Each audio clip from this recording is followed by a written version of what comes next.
Students, इस lecture में हम डिस्कस करेंगे थेवेनिन्स थ्योरम क्या होती है और फिर हम एक सिंपल एग्जांपल से समझेंगे इसकी एप्लीकेशन। सबसे पहले देखते हैं थेवेनिन्स थ्योरम क्या कहती है।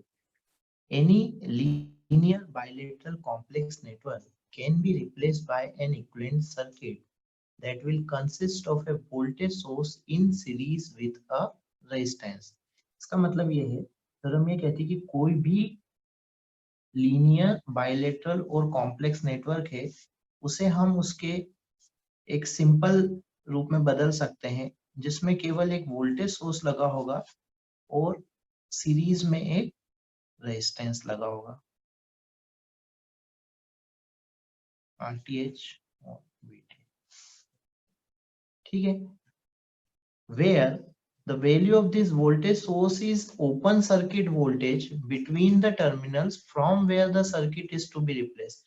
मान लीजिए कोई सर्किट है जिसमें हमें जहां से सर्किट को रिप्लेस करना है उन दो पॉइंट का नाम है A और B। तो A और B से अगर हमें इसे रिप्लेस करना है तो हमें इन दो पॉइंट के बीच में ओपन सर्किट वोल्टेज निकालना पड़ेगा और वो ओपन सर्किट वोल्टेज ही यहाँ पर थेवेनिन वोल्टेज कहलाएगा। ठीक है, इस ये क्या होता है, कैसे निकालते हैं, ये अभी हम एक सिंपल एग्जांपल से भी मैं आपको ये चीज समझाऊंगा।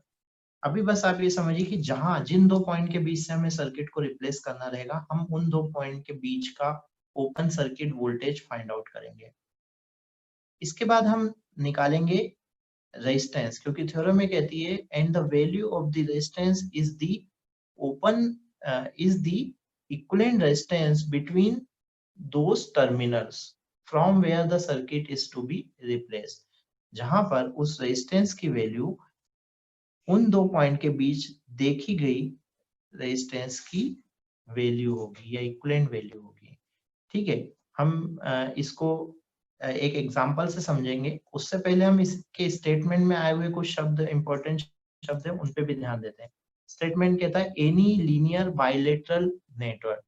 तो इसका क्या मतलब है, लीनियर शब्द क्यों यूज किया है यहाँ पर, एनी लीनियर। इसका मतलब ये है कि ये थ्योरम केवल लीनियर सर्किट में ही काम करेगी, नॉन लीनियर सर्किट में काम नहीं करेगी। ठीक है, नॉन लीनियर सर्किट में काम ये नहीं करेगी। ठीक है, तो प्रश्न उठता है कि ये लीनियर क्या होता है और नॉन लीनियर क्या होता है। तो देखिए, अगर कहीं पे कोई एक एलिमेंट है, फॉर एग्जांपल रेजिस्टेंस है, तो रेजिस्टेंस में वोल्टेज बढ़ाने पर करंट की वैल्यू लीनियरली बढ़ती है।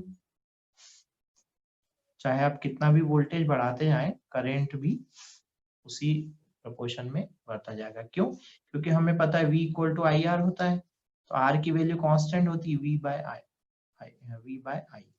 ठीक है, तो आप कितना भी वोल्टेज बढ़ाएंगे तो करंट भी उसी प्रोपोर्शन में बढ़ता चला जाएगा।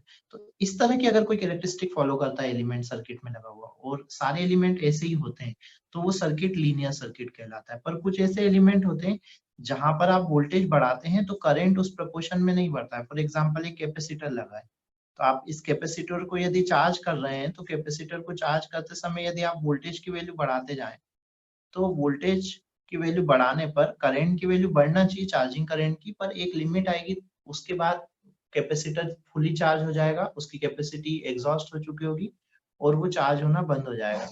तो ऐसे सारे एलिमेंट जहां पर कैरेक्टरिस्टिक लीनियरली ना बढ़ती हो तो वो सारे एलिमेंट्स नॉन लीनियर एलिमेंट्स कहलाते हैं।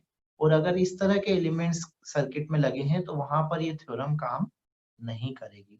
ठीक है, तो ये क्लियर हुआ। Any linear bilateral complex network, again एक शब्द आया बाइलेटरल। इस बाइलेटरल का क्या मीनिंग है?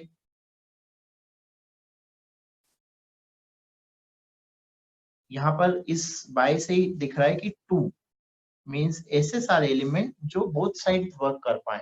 जैसे कि एक डायोड होता है, अगर इस डायोड को देखें तो डायोड में हम केवल इसे फॉरवर्ड रीजन में ही काम करा सकते हैं, इसे इसकी वर्किंग करा पाते हैं, फॉरवर्ड बायस में ही ये वर्क करता है। तो ये एक यूनिलेटरल डिवाइस जिसमें केवल एक ही डायरेक्शन में करंट फ्लो होता है। जबकि एक रेजिस्टेंस कैसा एलिमेंट है जिसमें बोथ साइड में आप करंट फ्लो करा सकते हैं। इधर से वोल्टेज देंगे तो ऐसा फ्लो होगा, ऐसा देंगे तो इधर फ्लो होगा।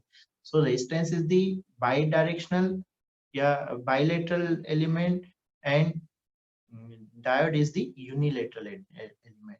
तो अगर कहीं कोई ऐसा सर्किट है जिसमें यूनिलेटरल डिवाइसेस लगे हों, कंपोनेंट लगे हों, तो वहां पर थेवेनिन्स थ्योरम वर्क नहीं करेगी। ठीक है, तो ये क्लियर हुआ। अब एक छोटे से एग्जांपल से मैं आपको बताता हूँ कि कैसे ये थ्योरम को आपको अप्लाई करना है। एक सर्किट लेते हैं छोटा सा।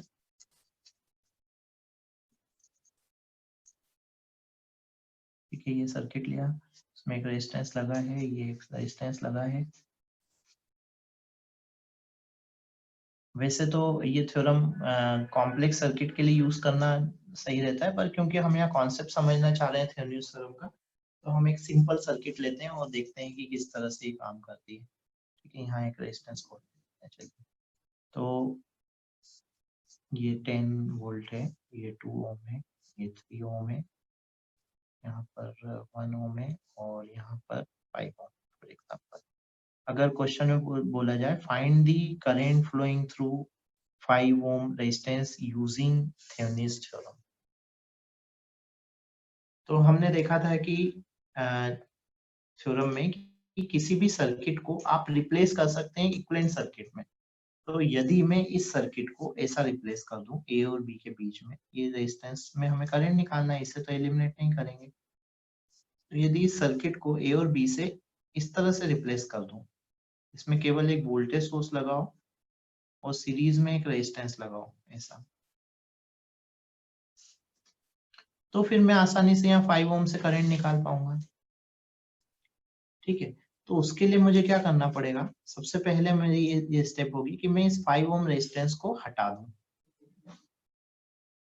क्योंकि अभी इसे रिप्लेसमेंट में यूज नहीं करना है, इन दो पॉइंट के बीच से हमें सर्किट को रिप्लेस करना है, तो हमें इस 5 ओम का भी कोई यूज नहीं है, इसलिए हम यहाँ पर ये ए और बी पॉइंट को लेके ही सर्किट बनाते हैं, जो इस तरह से होगा।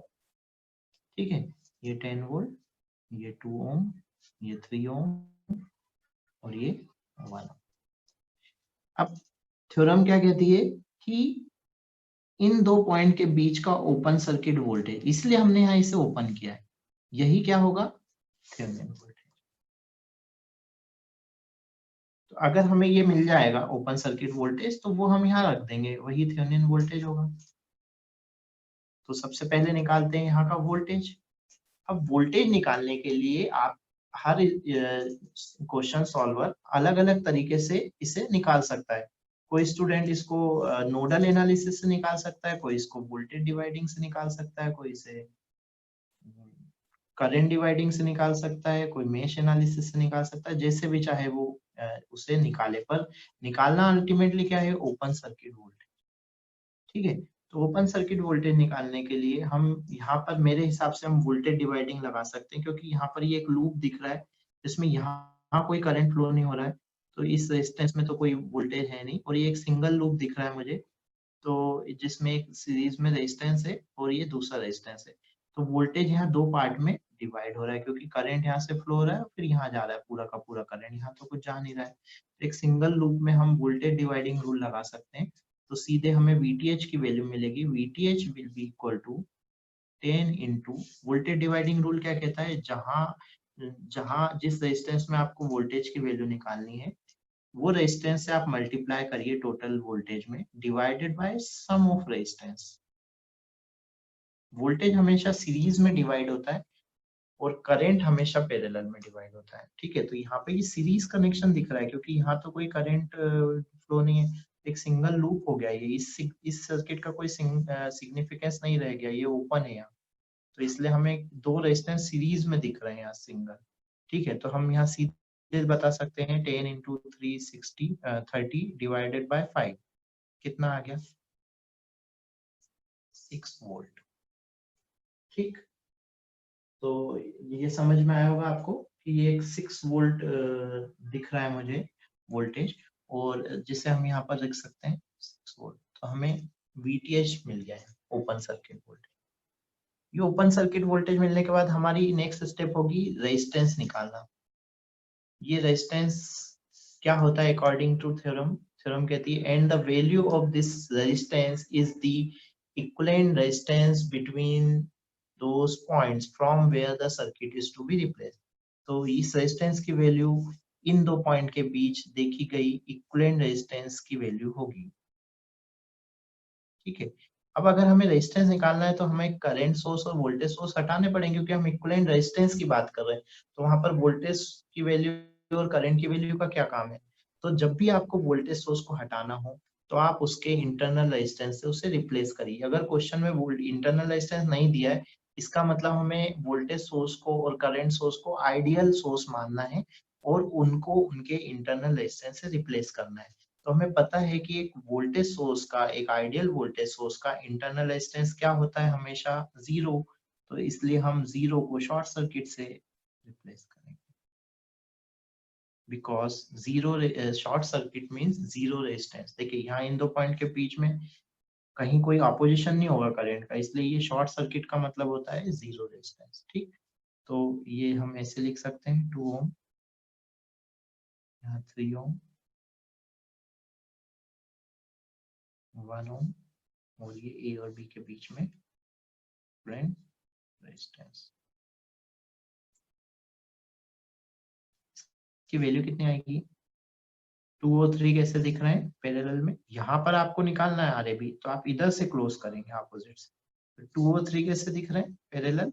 जो आएगा वो 1 के साथ सीरीज में हो जाएगा। ठीक है, तो आप ऐसे लिख सकते हैं 2 into 3 डिवाइडेड बाय 5 कितना हुआ? 6/5 प्लस 1 कितना होता है? 6/5 कैलकुलेटर से देखते हैं। 6/5 इक्वल टू 1.2 प्लस 1, तो कितना हो गया?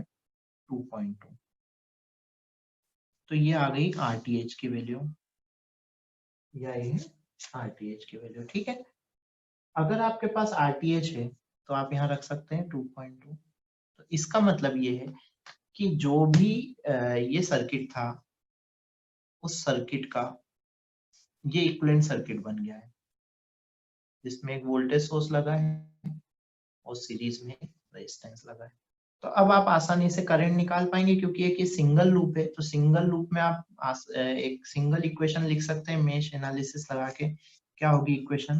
देखिए 6 minus 2.2 I minus 5i equal to 0, ये इक्वेशन होना चाहिए। इक्वेशन मेश एनालिसिस टॉपिक में हम देख चुके हैं कैसे इक्वेशन लिखी जाती है, तो मैं यहाँ अगेन नहीं समझाऊंगा। यहाँ आप देखिए ये कितना होगा? 7.2 minus 7.2 I is equal to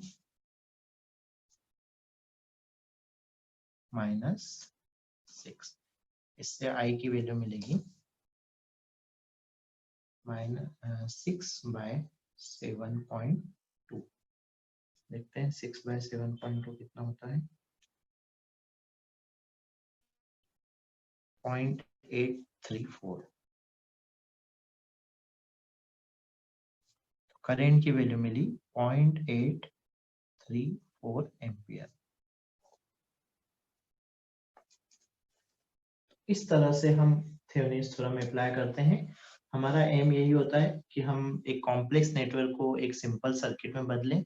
तो आपको कोई भी क्वेश्चन दिया जाए, जिस रेजिस्टेंस से आपको करंट की वैल्यू फाइंड आउट करना हो, आप कुछ मत करिए, उस रेजिस्टेंस को हटा दीजिए, तो आपको ए और बी पॉइंट दिखने लग जाएंगे। वो जहां से आपने रेजिस्टेंस को हटाया है, वो दो पॉइंट के बीच आप ओपन सर्किट वोल्टेज निकाल लीजिए और उन दो पॉइंट के बीच में इक्विवेलेंट रेजिस्टेंस निकाल लीजिए, और उससे आप एक सीरीज सर्किट बना लीजिए जिसमें केवल एक वोल्टेज सोर्स लगा हो और रेजिस्टेंस लगा हो।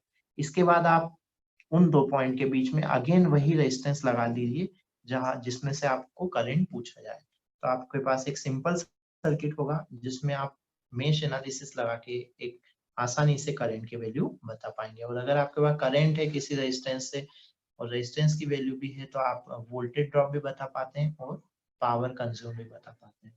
ठीक है, तो मुझे लगता है कि आपको थेवेनिन्स थ्योरम समझ में आ गया होगा। अभी मैं अगले कुछ और वीडियोस बनाऊंगा जिसमें आपको मैं थेवेनिन्स थ्योरम के कुछ और कॉम्प्लेक्स सर्किट भी सॉल्व करना सिखाऊंगा। आज के लेक्चर में इतना ही। Thank you.